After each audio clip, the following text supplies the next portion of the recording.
Tanguay électronique, en première ligne.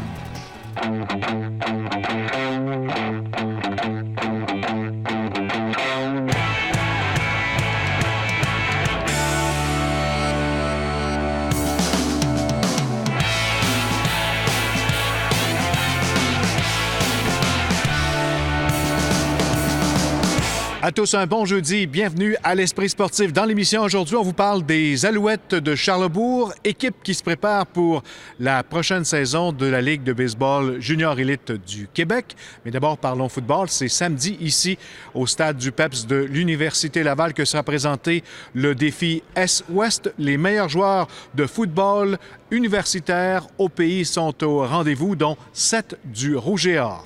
Reportage.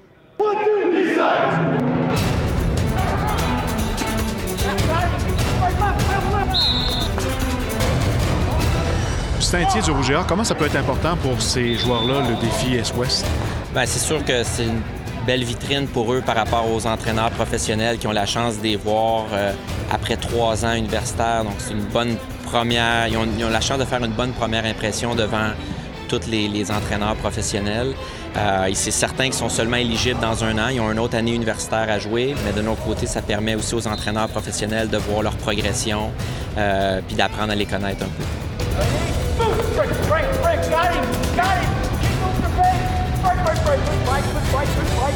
On voit qu'il y a beaucoup de talent sur le terrain?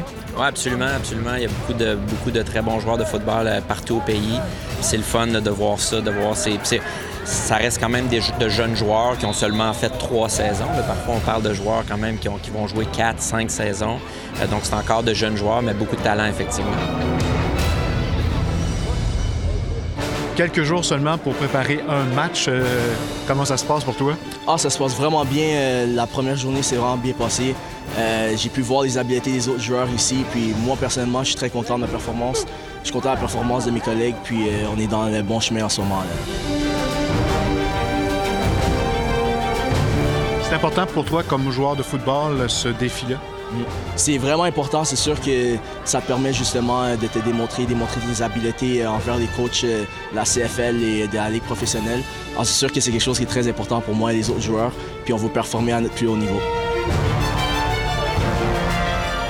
Benoît Groux, c'est un beau retour pour toi ici à Laval pour cet événement. C'est une première pour toi? Oui, première fois pour le East West Ball en tant que coordonnateur.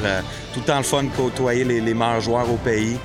Go Richard comme carrière qui a été excellent à travers la semaine. Anthony Dufault de Laval aussi, j'ai vraiment apprécié. Fait que c'est vraiment le fun, belle expérience. Il y a du beau talent sur le terrain? Oui, effectivement. Des 2 bords du ballon, je pense qu'on a une très belle équipe. Très bon coaching staff aussi. C'est tout le temps le fun de parler football avec tous les entraîneurs, avec le pays, à travers le pays. Fait que c'est très enrichissant comme expérience.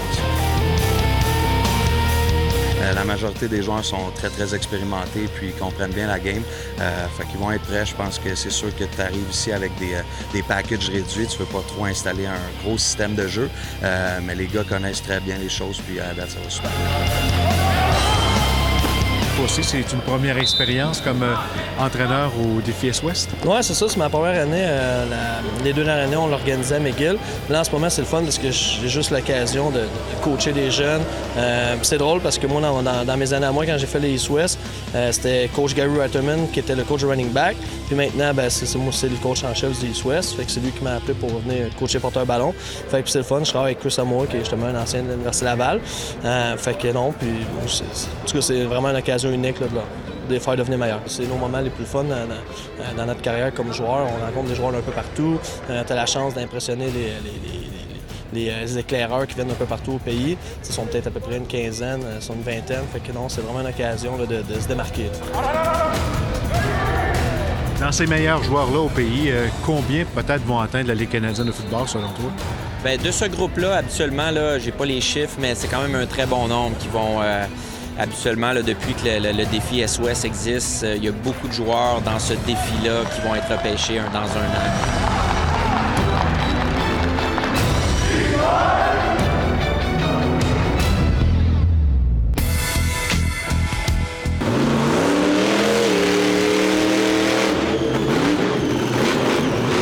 La 29e édition du Monster Spectacular sera présentée samedi au Centre Vidéotron. Cette édition promet d'offrir tout un spectacle avec 6 des meilleurs camions monstres au monde. De plus, au menu de cette soirée pleine d'action, des freestyles en motocross avec un concours de backflip et en nouveauté cette année, des courses de tracteurs à gazon modifiés. L'édition 2017 du Tour du Silence aura lieu cette année mercredi le 17 mai, dont un départ aura lieu à l'Université Laval à Québec. La randonnée s'effectue sur un parcours de 20 km au plus, le tout à une vitesse moyenne de 18 km/h, de manière à être accessible à tous. Tous les cyclistes réunis roulent en silence, escortés par des policiers. L'accès est gratuit et le port du casque est obligatoire. Après la pause, on parle baseball junior.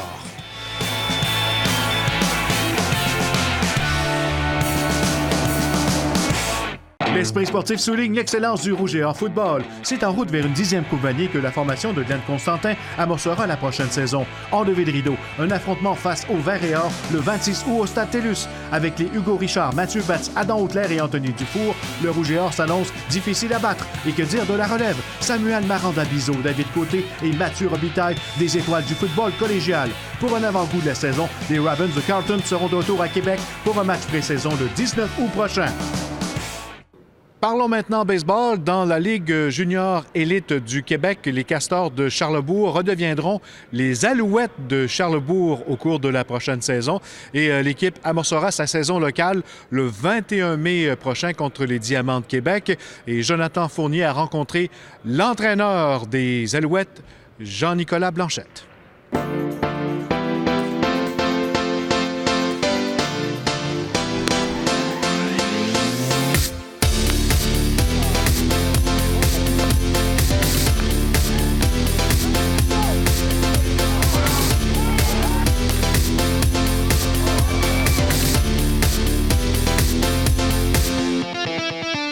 Ce qui résonne à Charlebourg, ça a toujours été les Alouettes. C'est l'équipe de baseball junior qui a gagné le plus de championnats. Ça fait au-dessus de 40 ans qu'on existe. Les gens à Charlebourg connaissent les Alouettes. On est devenus les Castors durant, je crois, ces 7 ans parce que c'était inévitable financièrement. Ça coûte cher, hein? Puis c'est un partenaire financier important. Mais nos foules sont meilleures, on commence à avoir plus d'argent, donc on a pu redevenir les Alouettes. C'est le fun pour les anciens, pour les partisans, puis pour nous, évidemment, c'est les Alouettes qu'on a connus. Moi, j'ai joué pour les Alouettes 5 ans, donc c'est sûr que pour nous, c'est une belle nouvelle. Dans les 5 dernières années, c'est une équipe de la région de Québec qui a gagné le championnat. Puis nous, ça fait 2 ans qu'on est en demi-finale. On a gagné il y a 3 ans. Donc je pense qu'on se mesure bien, on se compare bien, puis on est fiers de ce qu'on accomplit. Puis je pense qu'il faut que ça continue. On peut pas être en reconstruction à Québec. On a assez des bons joueurs, un bon bassin, des bons programmes pour nous permettre à chaque année d'aspirer aux grands honneurs, c'est clair. On a 3 recrues, des joueurs d'impact qui s'ajoutent. On a perdu 2 joueurs de 22 ans. C'est 18 à 22 ans en géant. On a perdu 2 de 22 ans, dont Alex Clavet, qui était un des meilleurs joueurs qui a passé dans la dernière décennie à Charlebourg. On l'a perdu malheureusement l'an dernier. Mais je te dirais que là, on se retrouve avec 4 joueurs qui ont 22 ans leur dernière année. On a des bons jeunes qui s'ajoutent. On a une équipe, je trouve, qui est bien balançante, le nombre de vétérans puis le nombre de recrues. Parlons un petit peu de la composition de ton équipe, sur qui on pourra compter. Moi, je crois, puis il y a plusieurs personnes qui sont d'accord avec moi, qu'on a le meilleur joueur de la Ligue, qui s'appelle Philippe Berthiaume, un petit gars de Lac-Saint-Charles. C'est une famille de baseball, les Berthiaume. Philippe, c'est le plus jeune. Présentement, il va à l'université de Texas à Arlington. C'est une des plus grosses universités de baseball. Il joue à télé, Philippe Berthiaume. Il est considéré dans le repêchage des ligues majeures en juin prochain. C'est un voltigeur de centre ultra rapide avec un très bon bras qui frappe très fort aussi, qui nous perd la moitié de nos balles à chaque année dans les pratiques au bâton. On a Félix Essiou, qui est un très gros bonhomme. Il est capable d'en prendre sur ses épaules, puis il a une bonne paire d'épaules, donc ça tombe bien aussi. C'est un gars qui a frappé pas loin de 400 l'an dernier, un joueur d'avant-champ qui a beaucoup de puissance, qui est impressionnant à voir aller, qui frappe beaucoup de circuits. C'est toujours le fun pour des circuits. Tout le monde avait hâte, je pense bien. Là. Ça faisait un gros 4-5 mois que personne n'avait joué. Ça a fait du bien de sortir dehors. Ensuite, on a Maxime Dumont-Monticule, qui est un lanceur droitier dominant, qui a un excellent champ de vitesse, qui va faire partie évidemment du cœur de nos lanceurs. On a Olivier Maillot qui a une balle rapide professionnelle. C'est qu'il y a une balle rapide qui s'approche de 90 000 à l'heure. qui lui aussi dans un collège américain. J'ai joué au Sport études des Canadiens de baseball à Québec durant 5 ans. Après ça, j'ai fait les ailes du Québec. Puis là, c'est ma première année des Alouettes. Une jeune recrue du nom de Mathieu Massicotte. Ça a été notre premier show repêchage il y a 2 ans. Mathieu, c'est un petit gars d'ici qui a un des plus beaux potentiels lanceurs qu'on a vu depuis un certain temps à Québec qui lance des balles au-dessus de 85 000 à l'heure de façon constante. Quelle sera la force de Charlesbourg cette année? Je pense qu'on est une équipe équilibrée. Je pense qu'on a un bon bâton, de bons lanceurs, une bonne défensive. Donc, ça va être d'essayer de performer à travers tout ça qui va faire la différence. Un vétéran aussi, Brendan Lecourt, c'est un gars de 22 ans. L'an dernier, il ne pouvait pas être là. Lui, dans la vie, c'est un actuaire. Puis on parle aussi souvent que c'est des joueurs qui travaillent dans la vie, qui vont à l'école, on a un informaticien, un fonctionnaire. Lui, c'est un actuaire. Puis l'an dernier, il travaillait dans un grand cabinet à New York. Cette année, à la fin de l'année, il s'en va partir sa vie comme actuaire à Chicago. C'est sa dernière année avec nous. C'était surtout le bâton, c'était de retrouver mon timing, de retrouver ma technique un petit peu. C'est ça qui était le plus compliqué. Pris mon temps avec ça, puis ça s'est bien déroulé. Ça va être notre joueur de deuxième but. Puis lui aussi, à 22 ans, c'est un joueur qui peut jouer partout, qui peut lancer même. Aujourd'hui, on a affaire à un entraînement un peu spécial. La rivalité de Québec s'affronte en simulation de match.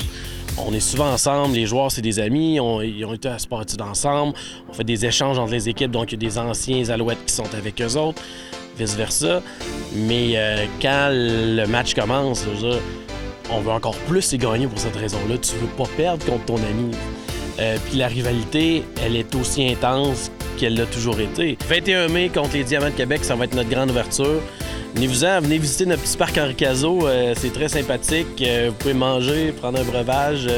Beaucoup de plaisir à avoir encore cette année. Les 2 équipes de Québec vont être saluées.